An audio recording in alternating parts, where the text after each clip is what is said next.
It starts down here. Starts down here? Because they get handled so much. Right. Yeah, they get brushed, and they come in and go out every day and get their feet picked, and It's wounds a foundation. tended to. Yeah, Right. it's a foundation.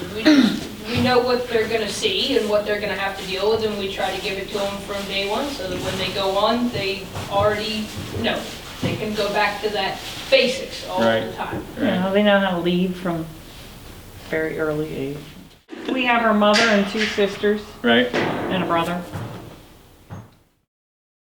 I have very high expectations for all of you. You, Nemo. He's like, give me my book. I'm actually from England, and I grew up around.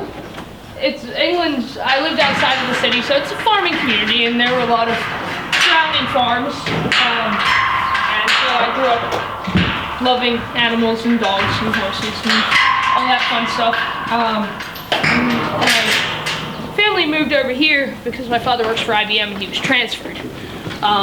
And I went to college up at the University of Connecticut, and I have a livestock management degree. And it's actually really funny because I never wanted to work with horses. I love sheep. You see my border collie, I have a working sheepdog. I always told myself, I liked the horses, I wanted my own horse. I broke a couple of Yukons, like independent studies, and I enjoy that. I like the youngsters. That's, once they know everything, I'm bored. I want something that I can work with. You're a preschool teacher. Yes, I am. That's what I tell everybody. They say, what do you do? And I say, I'm a horsey kindergarten teacher. That's my job. When she was born, she was tiny for one thing. And she had, for some bizarre reason, and we never figured out why, her tongue stuck out. And I mean permanently. This great big tongue hanging out the side of her mouth. I have pictures of her with this big tongue slopping out the side of her mouth. And we were worried about her. We thought she might be a dummy foal. And we were worried that she wouldn't be able to nurse because she couldn't seem to get her tongue in her mouth.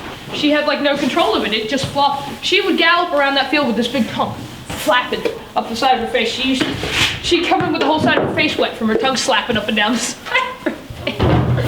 She was ridiculous. We nicknamed her Bossy because when you'd lead her, she'd stomp all over your feet. She could not go in a straight line. She was all over your feet, all over your legs between your feet, stomping on your toes, pushing, shoving. She was so funny. What's it mean to see her go on and do as well as she has for you guys? I mean, it's got to be. She compared them to her kids, but I mean, you got to be proud of her, right? Well, yeah, we're proud of her. Yeah. Ruben's got too many kids. But do you remember breaking and training her early? Well, I remember starting to train her. What was she like? Easy? Easy. Easy. They're not all easy. They're not. They can't all. I liked her as a baby. I didn't like her that much. I was quite surprised when the first time she ran. I didn't really expect that out of her. You know, I expected her to do well, but I didn't expect what she has actually going on and done. But I will never forget that. You know, I'd seen pictures and read the articles, but I'd never actually seen her run. And a friend of ours was up there, she was helping at the sale. She goes, which one is she? And I see this bay horse coming around with this big tongue outside her mouth with a tongue. I said, that's her. I said, I'd know that face anywhere. So that great big tongue sticking outside of her mouth. All right, what would it mean if she could pull off this race Saturday and then do something big at Kentucky Oaks? You find me standing on top of the barn screaming my head off.